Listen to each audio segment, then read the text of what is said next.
मैं कमला सिंह तरकस। आज द तरकस की टीम उपस्थित है। एक नहीं, एक से अधिक पत्रिकाओं का ये केंद्र है, कार्यालय है। और मैं पहली बार मुझे बताते हुए हर्ष हो रहा है कि पूर्वी उत्तर प्रदेश में पत्रकारिता में जो डॉक्टरेट हैं ऐसे शख्स से मैं आज बात करने जा रहा हूं, और जिनके बारे में ये कहना कम होगा कि उन्होंने अपनी पिछले वर्षों से जो ये पत्रकारिता की साधना की है, इसमें जिस तरह का मैटर उन्होंने हमारे पाठकों को, दर्शकों को, लोगों को उपलब्ध कराया है, वह अपने आप में बेमिसाल है।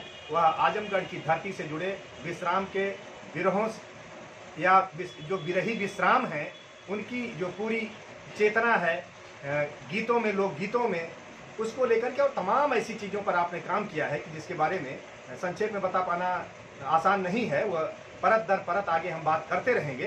तो आज वह हमारे सामने उपलब्ध हैं, अरविंद कुमार सिंह, डॉक्टर अरविंद कुमार सिंह। और आज हम उनसे बात करेंगे जो शार्प रिपोर्टर के संपादक हैं। और मैं चाहूँगा कि आज वह स्वैच्छिक रूप से जो संदर्भ उन्हें आज लगे हमारे दर्शकों तक पहुंचाने के लिए, वो अपनी बात कहें। धन्यवाद कमला जी। दरअसल ये आपका बड़प्पन है कि आप मुझ में ये खूबियाँ देखते हैं। मुझे लगता है कि मैं भी इसी सरजमी का एक खाकसार हूँ, और मुझे ये महसूस हमेशा होता रहा है कि एक छोटे अंचल से, छोटी जगह से भी बड़े काम को किया जा सकता है। बड़े जगह से बड़े काम तो हुए, लेकिन छोटे जगह से भी बड़े काम हो सकते हैं। यह एक मिथक है, उसको तोड़ना है।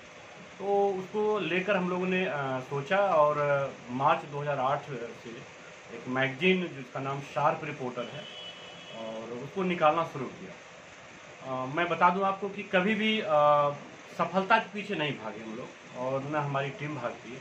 हाँ, ये जरूर है कि सार्थकता के पीछे भागते हैं और सार्थक करने का प्रयास करते हैं, क्योंकि मेरा विश्वास है कि सफलता के लिए आदमी छल और छद्म का भी इस्तेमाल करता है, और वो अगर हम इस्तेमाल करते हैं तो कहीं न कहीं से हम उतने नैतिक नहीं हो पाते जितनी नैतिकता से हम बात कर पाते हैं। तो ये पूर्वी अंचल है, इस माटी की खूबी है, यहाँ एक से बढ़ के एक लोग पैदा हुए हैं। उसमें मेरा नाम कहीं से भी नहीं आता है, मैं वहाँ अंश मात्र भी नहीं हूँ। लेकिन इस पूर्वी माटी ने जो खूबियाँ अर्जित किया है, जो खूबियाँ हैं इस पूर्वी माटी की, वो बेमिसाल है। यहाँ का जो बागीपन है, जो यहाँ का तीखापन है, जो यहाँ का अल्हड़पन है, वो आप कहीं और नहीं पाएंगे। मैं जिस पूर्वांचल के, आजमगढ़ के इस खित्ते में बैठा हूँ, ये पूर्वांचल अपने आप में बहुत समृद्ध था। यहाँ की कला, यहाँ का साहित्य, यहाँ की संस्कृति, यहाँ का चिंतन बहुत ऊंचे दर्जे, आले दर्जे का है। अब आपने विरही विश्राम का जब जिक्र किया है, तो अंग्रेजी साहित्य में जो अंग्रेजी साहित्य के विद्यार्थी या जो लोग पढ़े हैं, क्योंकि साहित्य हृदय से निकलने वाला पक्ष है और दिल तक वो जाता है, तो साहित्य में जो पोजीशन, जो मयार, जो स्थान किड्स का है, वही भोजपुरी साहित्य में विरही विश्राम का है। विरही शब्द इसलिए जोड़ा गया क्योंकि पूरे उनके दोहों में, पूरे उनके रचना में विरह की पराकाष्ठा है। जिस तरीके से उन्होंने रचनाएं रचा है, वो मुझे लगता है कि उनका भोगा हुआ सच है। बताया जाता है, एक कहानी है उनके बारे में कि आमतौर पे जो पूर्वी अंचल में नटों का या जो गाने वाले थे, वो घूम घूम के यहाँ का जो लोक साहित्य था, लोक संस्कृति थी, उसको फैलाते थे और बिरहा के रूप में उसको जन सामान्य तक फैलाते थे। तो विश्राम भी उन बिरहों में जाते थे और सुनते थे और उनको याद भी करते थे। अचानक से एक दिन उनकी पत्नी की तबीयत खराब होती है और वो फिर चल पड़ती।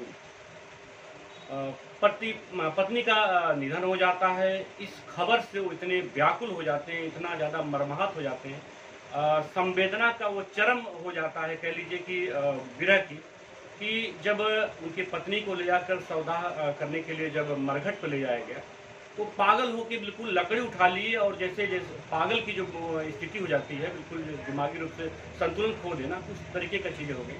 और वहीं से सरस्वती उनके जीवा पर विराजमान होती हैं और जो कंठ जो फूटता है, जो स्वर निकलता है, वो बिरही विश्राम, यानी जो विश्राम के जो दोहे हैं, जो बिरहे हैं, वो निकलते हैं।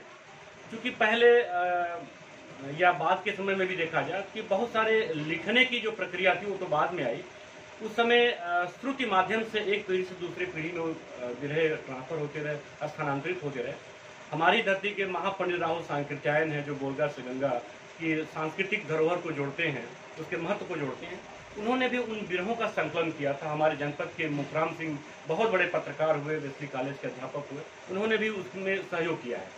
तो विश्राम का जो बिरहा है, जो उसका बिरह का जो पक्ष है, जब आप उसको कंपैरिजन करेंगे, जब आप उसका तुलनात्मक अध्ययन करेंगे, तो एक तरफ कीर्त को देखेंगे, दूसरी तरफ हमारे भोजपुरी का विश्राम देखेंगे। तो ये धरती ऐसी है।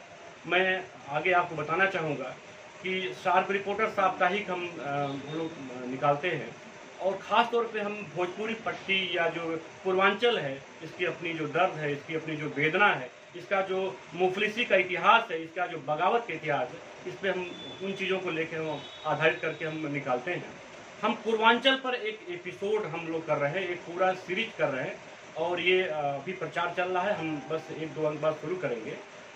एक समृद्ध अंचल की अभिशप्त कहानी, कैसे एक अंचल जो बहुत समृद्ध था और कैसे वो अभिशप्त बन गया, कैसे ब्रितानी हुकूमत की दांत को खट्टे किया, कैसे उसने यहाँ की ज़मीनों को बंजर किया, कैसे यहाँ के उद्योग धंधों को खत्म किया, कैसे देश की पहली शुगर मिल को यहाँ ख़त्म किया गया, कैसे यहाँ के लोगों के प्रतिभा का पलायन किया गया, कैसे यहाँ के लोगों को गिरमिट करके गिरमिटिया मजदूर बनाया गया, कैसे उनको उठाकर यहाँ से खाड़ी के देशों में, दूसरे देशों में, फिजी, गुयाना या मॉरिशस में ले जाया गया और उनको सजा के तौर पर वहाँ भेजा गया। और यहाँ की जो आबादी थी, यहाँ की जो गरीबी थी, यहाँ की जो चेतना थी, वो अपने साथ कुछ लेकर नहीं जाती है, अपने साथ रामायण और महाभारत की जो कंठस्थ साहित्य है वो लेकर जाते हैं, और वहाँ पर जाकर एक नया भारत बसा लेते हैं। ये खूबी है अपने इस पूर्वांचल की। हम पूर्वांचल को जिस रूप में प्रकट करना चाहिए, जिस रूप में पूर्वांचल को आना चाहिए, दरअसल वो विश्वनाथ सिंह गहमरी के बाद उस रूप में प्रकट नहीं हुआ। ये पूर्वांचल के लोगों की, यहाँ के राजनीति का जो बहुत निरा या बहुत स्याह पक्ष है वो है तर्क। अरविंद जी ने बहुत सारी यादों को ताजा करवा दिया। विश्वनाथ सिंह गहमरी की बात करके कौने खोतवा में लुकैलू आई हो बालम चिरई जैसी गीतों के रचनाकार की याद जहाँ दिलाया, वहीं आपने अभी बताया। और मैं आपके बारे में कहना चाहता हूँ कि जिस गहराई में लोक संस्कृति की जिस गहराई में आप उतर पाए हैं, वह एक नौजवान होने के नाते आपके लिए बहुत बहुत मुबारकबाद का सबब बनता है। और मैं चाहता हूं कि सारे देश का यह ध्यानाकर्षण का विषय है कि आज अरविंद जी इस क्षेत्र में बहुत ही गहराई से, बड़ी संवेदनशीलता से काम कर रहे हैं, और विश्राम के विरहों में उनकी वाणी से जो सरस्वती होकर के और सरस्वती धारा निकली, वह हम सभी के लिए बहुत ही गौरव और गर्व की विषय को विश्व स्तर के एक रचनाकार हुए। भले उसकी भाषा आंचलिक भाषा थी, तो आंचलिक अपने अंचल में हम कह सकते हैं कि वैश्विक सोच को आंचलिक स्तर पर उन्होंने जो प्रवर्तन किया, वह अपने आप में एक बेहद संज्ञान में लेने की लायक बात है। मैंने आज इसकी शुरुआत किया है अरविंद जी से, ये शुरुआत भर है, आगे यह सिलसिला चलता रहेगा और हम आपस में बात करते रहेंगे, और हम फिर आपके सामने लेकर आएंगे अरविंद जी को।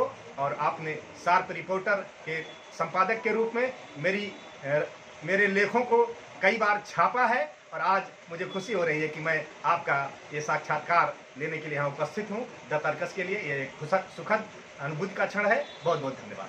धन्यवाद।